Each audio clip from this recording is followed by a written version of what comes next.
Welcome, ladies. Welcome, everyone, to today's live or video with Tracey Swainson and myself.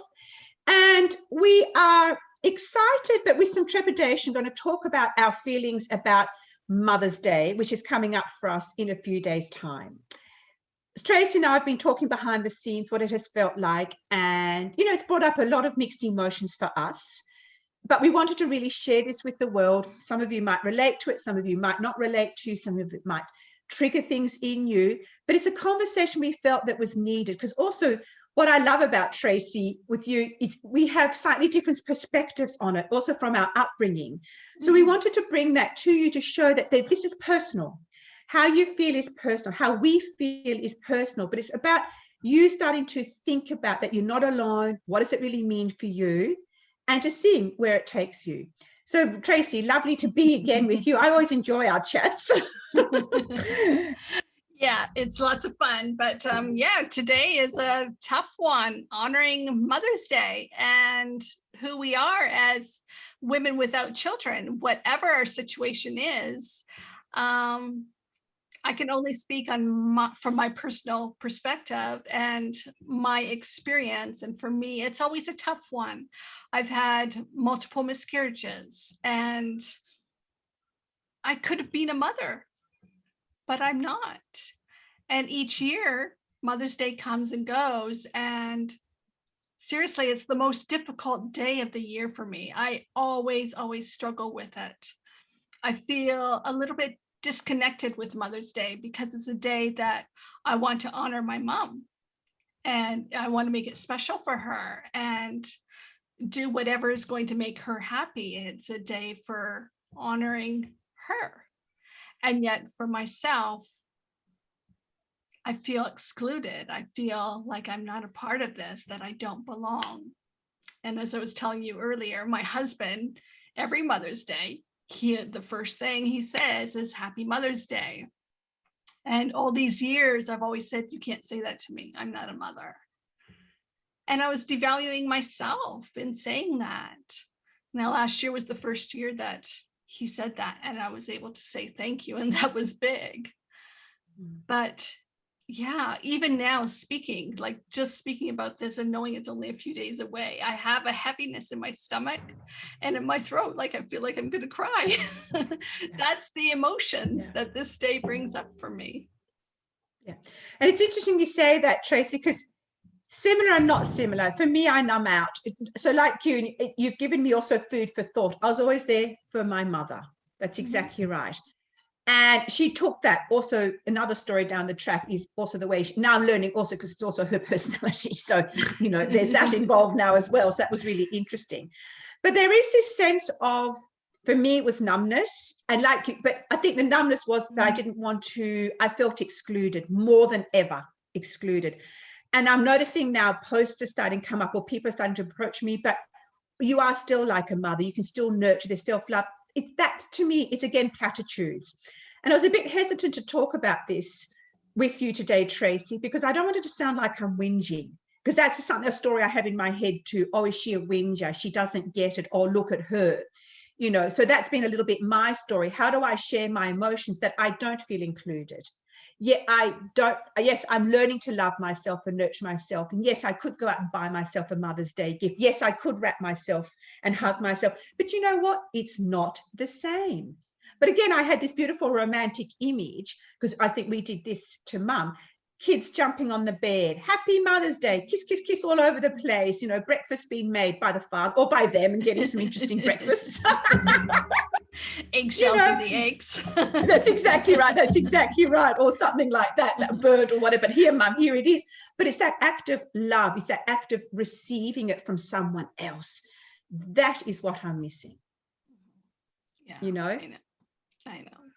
Yeah, I do understand. And no, it is not whinging at all. I feel we have a right to whinge.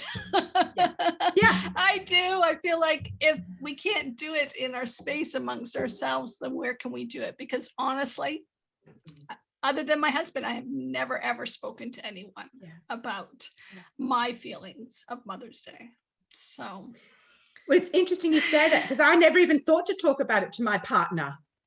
Oh, You know, we never did. And I met him later in life, and he was a lot yeah. older than me anyhow. He'd had his children. He no longer wanted children and couldn't have them.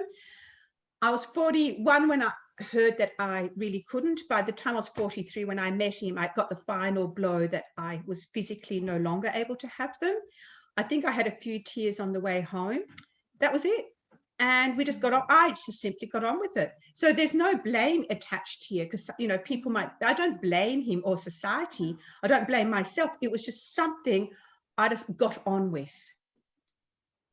And no one asked me. So I never, like you, I had no one to talk to. So really, from when I think I met you, and then when I did my work with the coach about who I'm going to work with women, you know, with my work, specializing in this, I just went, oh my gosh, it just opened up this whole world for me, because I'd done a lot of work around childhood abuse. Then I'd done a lot of work, the grief of my father, the loss of what it meant to be a daughter. Then I did the grief around the car accident, the PTSD, the loss of me.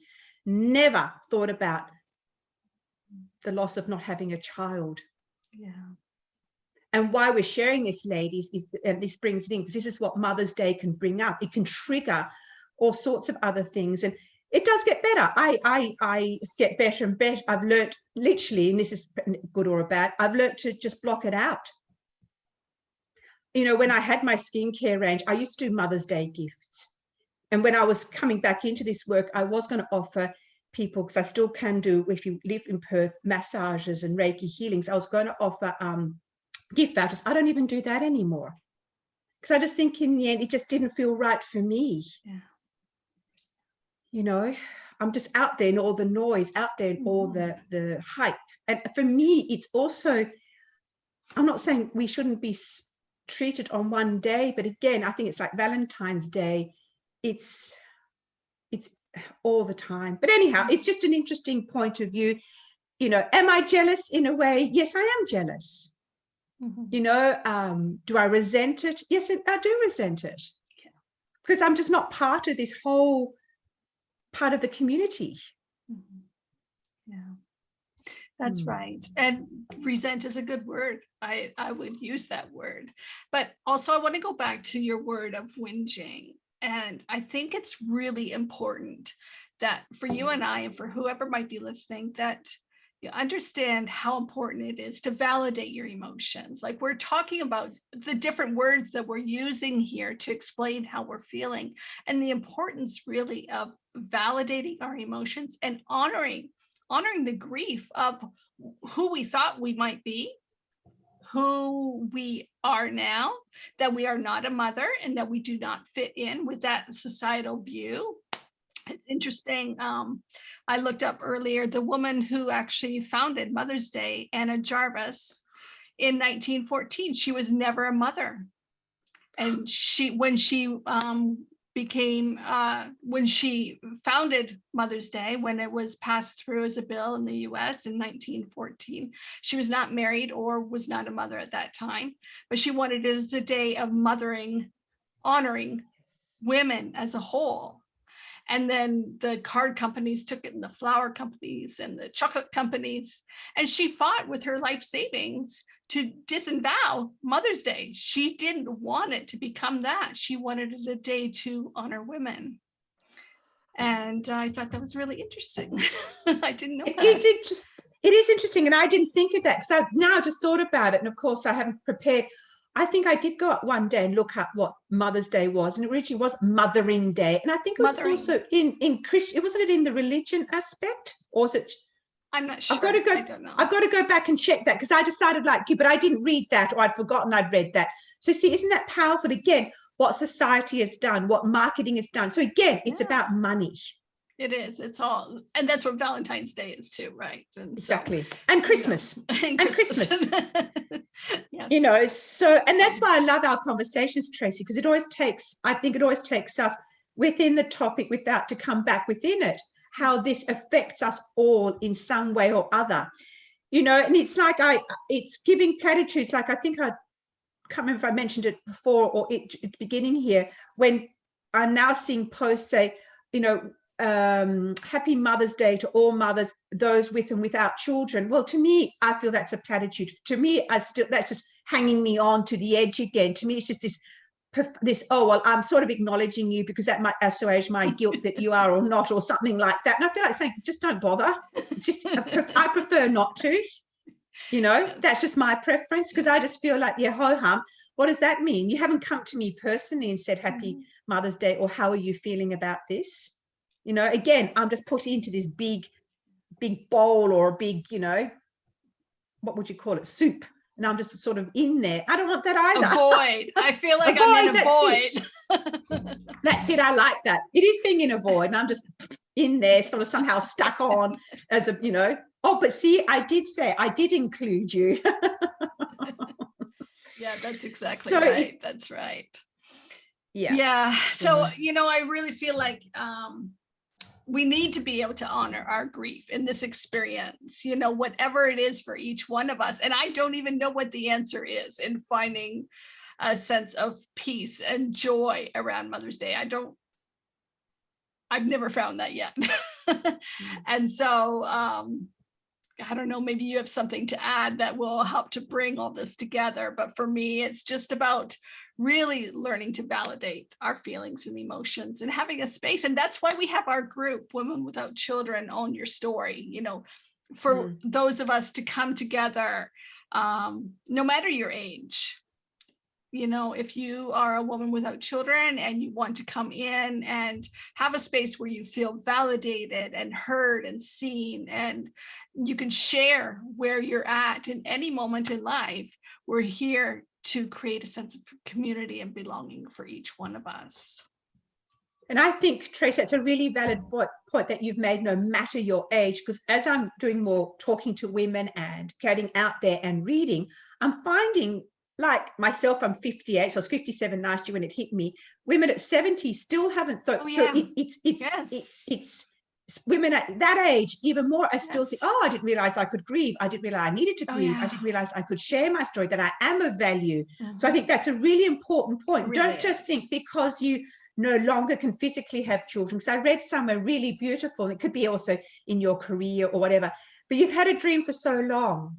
Then there comes a point where you can no longer pursue that dream. So in this case, having children, because it's physical, but that's where actually the healing starts. And that can take a long time. Yeah. That can take years. So but what you're saying about Mother's Day, I think the way I just do it now, because we had friction in the family anyhow, and all sorts, I don't really celebrate being around mothers for a long time anyhow. And I either did something with my mother on her own, because there was family stuff going on, and I prefer just to do that. This year might be different, and I will embrace it for what it is, because I have actually spoken to some family members, a sibling, about it. I don't have an expectation now. It's just out there. And for me this time, if they are here, they might be going away to visit her family, her daughter. But that's okay. I'm going to go see Mum anyhow. And if they are here and I'm included, I'm going to go with a whole different sense. I'm just going to go because it's been part of a family. I've been welcomed in. I'm a valued part of the family. See, but I hadn't had that either for many years. So not only was I not valued as a woman without children, I also wasn't valued as a woman or a family member in my own right. So this year, whatever happens, I'm going in because my sense of myself is very different. Took me a long time to get to that point, though. Yeah, it is a big one, and being able to see it differently. It's like, I think the other thing I learned over the years and more recently is I'm doing it now because I want to, not because I feel I need to. And that was for other things in my life, but I've been able to translate it into this, for Mother's Day and those days. I'm going because I want to spend the time with my mum and my family, if that happens, because I want to. And if I didn't want to, I now know I just wouldn't do it, because I used to be caught up in that as well. Like you were saying earlier, it's for your mum. I get caught up, it's Mother's Day, I have to be there for mum. Mum was that generation and personality where it had to be on the day. Not the day before, not the day after, on the day, and then that used to create a sense of obligation for me, a sense of need, a sense of I had to. And that also took some of the joy out of it, you know. Yeah. But I didn't know that at the time. I didn't get that. So I needed to unpack that. And there was a lot of guilt around that, and a lot of feeling disloyal, and a lot of all sorts of emotions came up. Then you sort of, like what I call it, I unfold. That's what I call it. And then I fold it back up, but in a different way. And that's where the freedom comes for me. Yeah, that's really good. I like how you explain that. Yeah, for me, it's always a joy. Like I love my mom, and I want to celebrate her, and I want to honor her. It's just all my emotions and feelings are all about me, and just, you know, just not feeling a part of that day. I feel like, yeah, it's always a tough one. It always is. And it probably always will be. Maybe the day will come where I will have an enjoyment and a peace around Mother's Day, but I haven't gotten that to that point yet. No, and I like the unfolding. I love that, you know, opening the day, just knowing what it is, honoring the day as it is, and my mother, and then closing it back up again, and then putting it to bed for another year. Yeah. And I just had another thought when you were saying about, will you always feel like you make, what I found for me with my journey of healing as a woman in general, but also as a woman without children, the more I came home into me, the more I felt connected with myself, the more I came to, so I can be at peace now, because I'm becoming solid in myself. I've become connected to me. I'm owning who I am.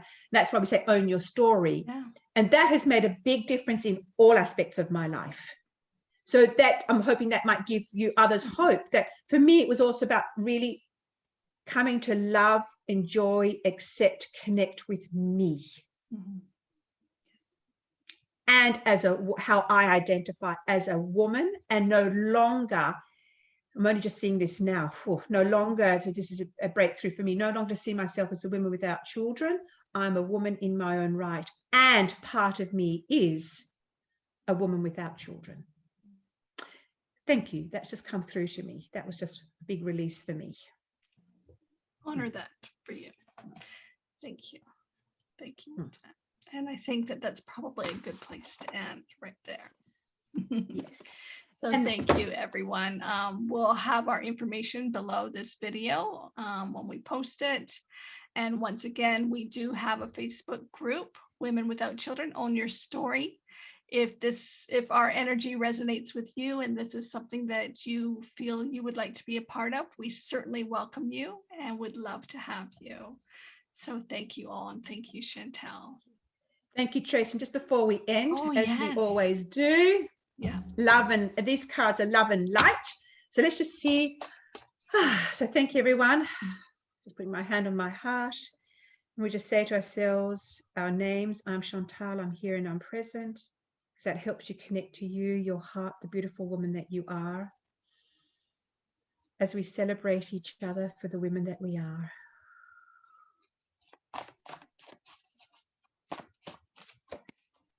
Oh, you won't believe this. Love. Oh, can you see it properly, or is it a little bit? Yeah.